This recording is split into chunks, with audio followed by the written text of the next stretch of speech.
Hey guys, I am Divya Kathiriya and आप सबका बहुत ही स्वागत है हमारे इस चैनल के ऊपर। जैसे कि हम लोग जानते हैं, हम लोग कंटिन्यू कर रहे हैं हमारा OCM सब्जेक्ट यानी कि organisation of commerce and management. Last lecture में हम लोगों ने देखा था चैप्टर नंबर 3 बिजनेस सर्विस 2, तो हम लोग वहीं कंटिन्यू करने वाले हैं आज। हम लोगों ने लास्ट कुछ लेक्चर में देखा था कि भाई उसके कुछ फंक्शंस होते हैं, मेन फंक्शन होते हैं, सब्सिडरी फंक्शंस होते हैं। आज हम लोग बात करने वाले हैं उसके डिफरेंट टाइप ऑफ अकाउंट्स। यानी कि हम लोगों को बैंक का वर्ड आता है ना, तो इतना दिमाग में आता है कि भाई चलो हमारा एक आध अकाउंट होता है वहाँ पे, फिर उसमें कुछ डिपॉजिट करवा सकते हैं, विड्रॉ करवा सकते हैं और कुछ और अलग अलग फैसिलिटीज़ मिलती है वो यूज़ कर सकते हैं। लेकिन बैंक के अकाउंट में भी रिक्वायरमेंट के अकॉर्डिंग बहुत सारे टाइप्स होते हैं, जिसके मेन कुछ 4 टाइप है जो हम लोग आज यहाँ पे कंडक्ट करने वाले हैं। तो फर्स्ट वन है सेविंग्स अकाउंट है, करंट अकाउंट है, रिकरिंग है और फिक्स डिपॉजिट अकाउंट है। यहाँ पे फिक्स डिपॉजिट 2 टाइम टाइप हो गया है, तो आप उसको जरा करेक्ट कर लेना। क्लियर। फर्स्ट वन जो है वो है सेविंग्स अकाउंट। उसमें देखते हैं ज़्यादातर जो पीपल्स के अकाउंट्स होते हैं ना बैंक में, वो कौन से वाले होते हैं, सेविंग्स होते हैं। अगर हम लोग नॉर्मल पर्सन है, कोई ज़्यादातर ट्रांजेक्शन नहीं कर रहे हैं, हमारा कोई बिजनेस नहीं चल रहा है, तो हम लोग नॉर्मली सेविंग्स अकाउंट ओपन करवाते हैं। Clear. In which people deposit their savings. यहाँ पे हम लोग अगर हमारे कुछ एक्स्ट्रा पैसे बचे हुए हैं तो हम लोग वहाँ पे सेविंग्स कर सकते हैं। A fix rate of interest is paid in this account, यानी कि हमारे जितने पैसे वहाँ पे होंगे वो पैसे अगर हम लोग डिपॉजिट करवाते हैं तो बैंक उसको रखेगी नहीं, बैंक क्या करेगी, उसको कहीं ना कहीं यूज़ करेगी। क्लियर। तो उसमें से जो प्रॉफिट होता है उसमें से कुछ इंटरेस्ट हमें भी मिलेगा और वो उसका फिक्स रेट होता है। बैंक को प्रॉफिट होता है नहीं होता है, हमें उतना इंटरेस्ट देना ही पड़ेगा। The customer gets interest as per the amount and day of a credited period, यानी कि हमारा इंटरेस्ट कैसे मिलेगा हमें, हमने कितने टाइम तक वहाँ पे पैसे रखे हैं, कितने अमाउंट पैसा रखा है। क्लियर। अगर छोटा सा अमाउंट होगा तो इंटरेस्ट कम मिलेगा, ज़्यादा अमाउंट होगा तो ज़्यादा इंटरेस्ट मिलेगा, ऐसे। Clear. The bank provide the facility like chequebook, passbook, ATM card है और बहुत सारी ऐसी अलग अलग और भी फैसिलिटी है, अगर आप डिमांड करते हो तो मिलेगी। Account holder can deposit the cheque, draft and cash in his account. अगर हम हमारा सेविंग अकाउंट होल्ड कर रहे हैं, बैंक में हमारा अकाउंट है, तो हम लोग वहाँ पे चेक डाल सकते हैं, ड्राफ्ट डाल सकते हैं, कैश भी निकाल सकते हैं, डाल सकते हैं। Clear. Account holder have to maintain the minimum balance, यानी कि हमें हमारे अकाउंट में बैंक जो भी है उसके रूल्स के हिसाब से हमें कुछ मिनिमम बैलेंस वहाँ पे मेंटेन करना पड़ेगा। हम हमारे अकाउंट 0 बैलेंस के साथ रन नहीं कर सकते। क्लियर।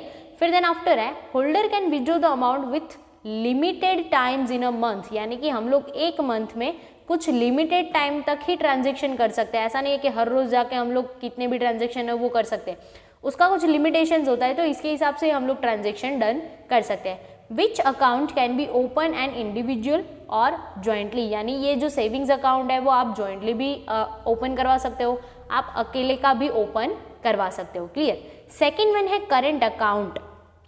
तो ये हो गया हमारा सेविंग अकाउंट। उसमें क्या है, नॉर्मली कोई एक बंदा 2-3 बंदे मिक्स होके या फिर जॉइंट होके भी वो अकाउंट ओपन करवा सकता है। आप डाल सकते हो सब कुछ वहाँ पे, मनी, कैश जो भी है, फिर आप ड्राफ्ट वगैरह, चेक वगैरह यूज़ कर सकते हो, उसके हिसाब से आपको इंटरेस्ट भी मिलेगा।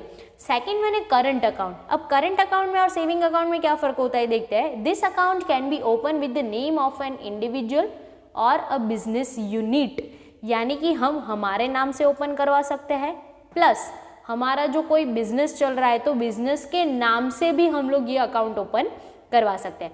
उसमें आगे देखते हैं bank not provide any interest for this account, यानी कि सेविंग्स में हमें हमारे अमाउंट के लिए पैसे मिलते थे, इंटरेस्ट मिलता था, यहाँ पे हमें इंटरेस्ट नहीं मिलेगा। Bank collect the charges for this account, यानी कि उल्टा बैंक हमसे चार्ज करेगी कि भाई आपको करंट अकाउंट ओपन करवाना है तो उसके इतने चार्जेस आपको पे करने पड़ेंगे। No limitations for the number of transaction. यहाँ पे बैंक चार्ज क्यों करती है, क्योंकि अगर हम लोग 100 ट्रांजेक्शन करना चाहते हैं तो भी कर सकते हैं, अगर हम लोग 20 करना चाहते हैं तो भी कर सकते हैं, नहीं करेंगे तो भी चलेगा, 500 करना चाहते हैं तो भी चलेगा, यानी कि कोई लिमिटेशंस नहीं है। तो इसके वजह से बैंक हमें इंटरेस्ट भी नहीं देती और उल्टा हमसे वो कुछ चार्जेस करती है। Bank easily provide loan for this account. अगर हमारा करंट अकाउंट चल रहा है तो हमें बैंक का जो लोन का प्रोसेस है वो इजीली हमें मिल जाएगा। Generally the businessman open this account. ज़्यादातर ये अकाउंट कौन ओपन करवाते हैं, जो बिजनेसमैन होते हैं वो। क्यों, क्योंकि बिजनेस में कुछ फिक्स नहीं होता है कि आज एक दिन का इतना ही ट्रांजेक्शन होगा या तो फिर ये मंथ में इतने ही ट्रांजेक्शन होंगे। उसमें तो कभी भी कोई भी डील हो सकती है, कोई भी ट्रांजेक्शन, कितने भी अमाउंट के ट्रांजेक्शन हो सकते हैं। तो ज़्यादातर जो बिजनेसमैन होते हैं जिसको ज़्यादा से ज़्यादा ट्रांजेक्शन करने की रिक्वायरमेंट होती है, तो वो लोग कौन सा अकाउंट ओपन करवाते हैं? Current account. Clear. Third one है रिकरिंग अकाउंट। अब हम लोगों को नाम के हिसाब से ऐसा लगता है कि भाई इसमें क्या होगा, तो हम लोग देखते हैं this account open for the saving point of view, यानी कि अगर आपको ऐसा लग रहा है कि मेरे को हर महीने हर दिन थोड़ा बहुत निकाल के मुझे सेविंग्स करना चाहिए, तो उसके लिए कौन सा अकाउंट होता है? Recurring account. Clear. For this account the compulsory to deposit the certain amount every month, क्योंकि इसका पर्पज ही क्या है? सेविंग्स करने का ही है। तो हम लोगों को अगर कुछ सेविंग्स करना है तो हमें कंपलसरी अगर ये अकाउंट ओपन करवाए तो हर मंथ कुछ ना कुछ अमाउंट हमें डिपॉजिट करनी ही पड़ेगी।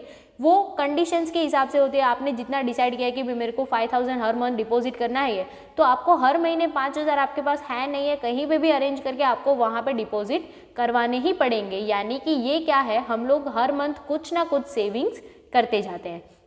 Interest rate is a higher than savings account and lower than fix deposit, यानी कि यहाँ पे जो इंटरेस्ट रेट हमें मिलने वाला है वो जो हमारा सेविंग्स अकाउंट होगा उससे ज़्यादा मिलेगा, बट फिक्स डिपॉजिट से कम मिलेगा। गाइज 1 मार्क में ऐसे क्वेश्चन भी पूछे जाते हैं कि सबसे कम इंटरेस्ट किस में मिलता है, तो सेविंग्स में, उससे ज़्यादा किस में मिलता है, तो रिकरिंग में, और सबसे ज़्यादा किस में मिलता है, तो फिक्स डिपॉजिट में। और ऐसा भी हो सकता है कि किस में इंटरेस्ट नहीं मिलता है, तो किस में नहीं मिलता?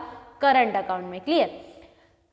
The bank pay the whole amount along with the interest at the end of the term. यहाँ पे रिकरिंग टाइम पीरियड होता है कि भाई हमें 5 ईयर के लिए खुलवाना है, 2 ईयर के, 1 ईयर के लिए, तो हर मंथ में आपने जो सेविंग्स किया है उसके लिए बैंक इंटरेस्ट भी पे करेगी, और पूरा जो अमाउंट है आपका मेन अमाउंट प्लस इंटरेस्ट का अमाउंट, वो आपका जब भी टाइम पीरियड खत्म होगा तो बैंक आपको एक साथ में दे देगी। क्लियर।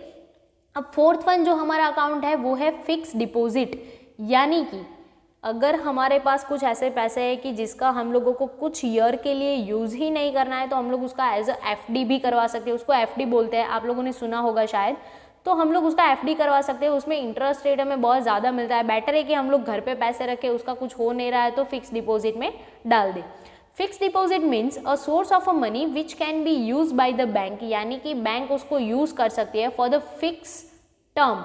यानी कि हम लोगों ने ऐसा बोला कि मुझे 1 लाख रुपए जो है वो 5 ईयर के लिए चाहिए ही नहीं, या फिर 10 ईयर के लिए चाहिए ही नहीं, तो हम लोग क्या कर देंगे, वो फिक्स डिपॉजिट करवा देंगे। बैंक उसको क्या करेगी, जो ये 5 लाख है, 1 लाख है, आपने जितना डिपॉजिट करवाया है वो 10 साल के लिए बैंक उसको यूज़ कर सकती है। Clear.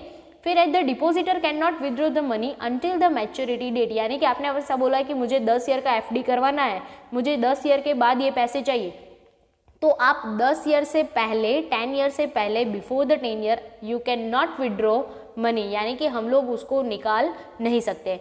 If the money is a withdraw, अगर हमारा कुछ ऐसा इमरजेंसी आता है और ऐसा कुछ सिचुएशन आता है जिसकी वजह से हम लोगों को ये पैसे निकालने पड़ते हैं, तो हमें क्या करना पड़ेगा, before the term of a maturity then the rate of a interest decreased. हम लोग ये कर तो सकते हैं लेकिन हमारा जो इंटरेस्ट रेट है वो कैसा हो जाएगा, कम हो जाएगा।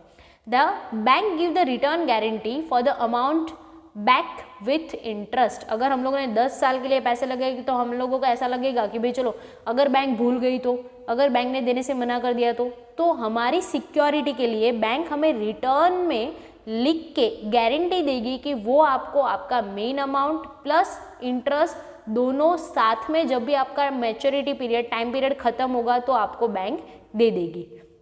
The rate of interest in a fixed deposit is higher than the savings account and recurring account, यानी कि यहाँ पे जो रेट ऑफ इंटरेस्ट मिलता है वो कैसा मिला है, सेविंग से भी ज़्यादा और रिकरिंग से भी ज़्यादा मिलेगा। क्लियर। तो गाइज ये हो गए हमारे जो भी 4 अकाउंट्स थे, हमारे सेविंग्स, करंट, रिकरिंग और फिक्स डिपॉजिट अकाउंट, जिसमें सबसे ज़्यादा इंटरेस्ट मिलता है फिक्स में, फिर देन आफ्टर मिलता है रिकरिंग में, फिर कम मिलता है सेविंग्स में और बिल्कुल नहीं मिलता है करंट में। Clear guys. तो यहाँ पे हमारा जो आज का टाइप्स है वो हम लोग यहाँ पे रख